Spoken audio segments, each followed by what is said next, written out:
My name is Carlos Del Toro. I had the privilege of serving as the 78th Secretary of the Navy.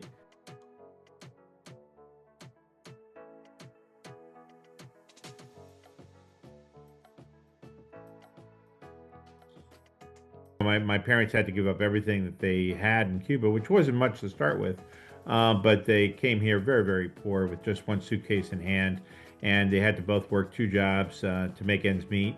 And I was very fortunate to have them both as parents, and my grandmother as well, who taught me the basic values of life, and that's why I'm so grateful to be able to serve back in the 26 years of active duty service that I gave to the nation, and later on as 4 years as Secretary of the Navy.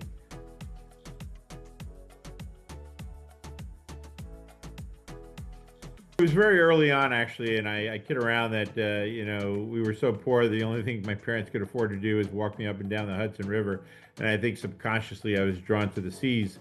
But later on, in high school, I realized how much this country had actually afforded us in terms of allowing us to come here as Cuban refugees, and I really wanted to give back.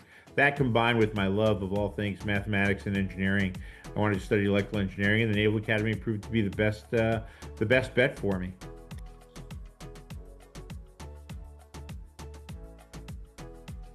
I've had many, mentors and many historical figures that I respect.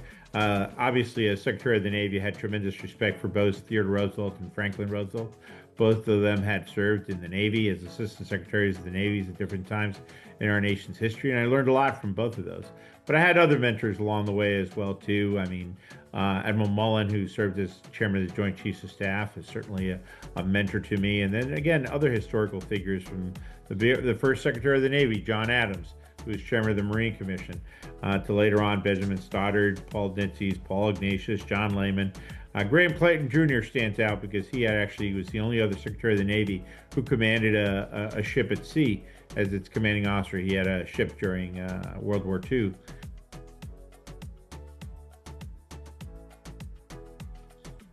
Much of the responsibilities that fall on the Secretary of the Navy actually have to do with shipbuilding. So having the advantage of actually lived in a shipyard for approximately 2 years and see how a ship's constructed and learning that it takes teamwork across the entire spectrum of the naval enterprise to build a ship, to make things happen on projects that large, and recognizing that our sailors are the key to success in everything that we do. So respecting our sailors, later on my Marines as Secretary of the Navy, was incredibly valuable to me. Much to say that the 22 years of Navy operational experience were critical to me, but so were the 17 years that I ran a startup company. We grew it to about 250 individuals, about 40 million revenues per year. And those lessons were critical because the Navy enterprise is an enterprise of nearly 1 million people, and it's also close to $262 billion in budget.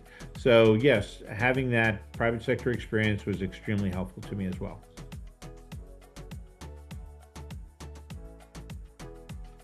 There were obviously many memorable days. I mean, don't forget that for almost 2 years, we actually were in combat with the Houthis in the Red Sea. And so, keeping track of all those operations, providing the resources necessary to our sailors and Marines out at sea, tracking the aircraft carriers was extremely, extremely important. But one of my other most memorable days on a more human level actually was the day that I exonerated Port Chicago 50. It was actually 258 African American sailors who were accused of disobeying lawful order and committing mutiny associated with the explosions at Port Chicago on July 17th, 1944.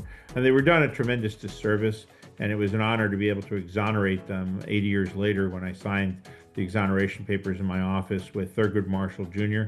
by my side, as well as Tracy Roosevelt. Both the First Lady and Thurgood Marshall played an important role in the Port Chicago 50. And so that was one of my most memorable days. You'll have to Google the exact details because I could spend about an hour talking about it.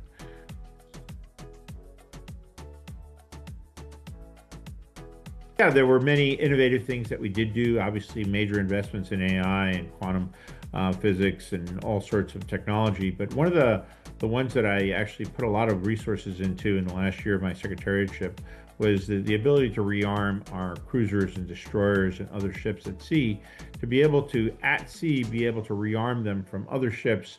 And this is being able to bring on the missiles necessary to reload those VLS cells at sea, was an incredibly important innovation that I regretfully have to say that this administration has not embraced in a big way, but they should be embracing, because as we now see that we have, more than basically 12 ships in the Persian Gulf right now. The ability to rearm those ships with the cruise missiles and the Tomahawk missiles they need to be able to perform their function is extremely important.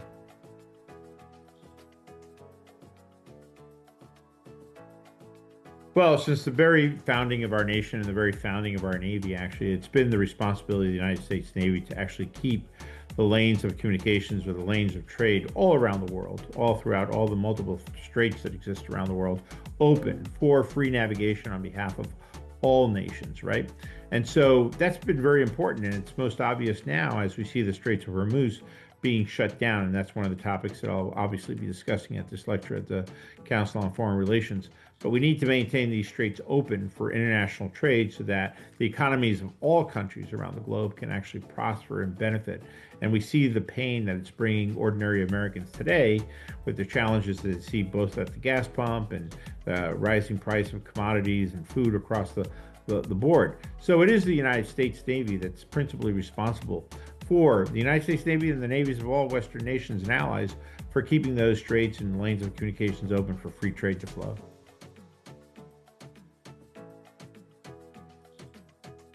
That's a tough one because I really love to travel, and my wife and I have been blessed to be able to travel. First, myself, throughout my 26 years of naval service, obviously traveled the entire world, but even from the private sector. And I love to be able to travel and visit with colleagues all across the world to find out, their perspectives on how things are going throughout the world. They just recently came back from Japan.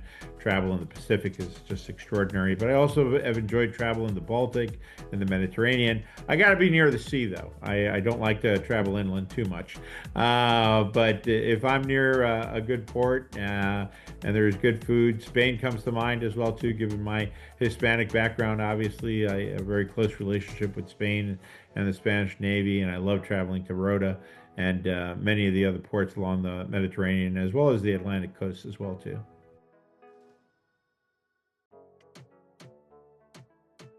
Oh, they can find me spending time with my grandchildren and my children. I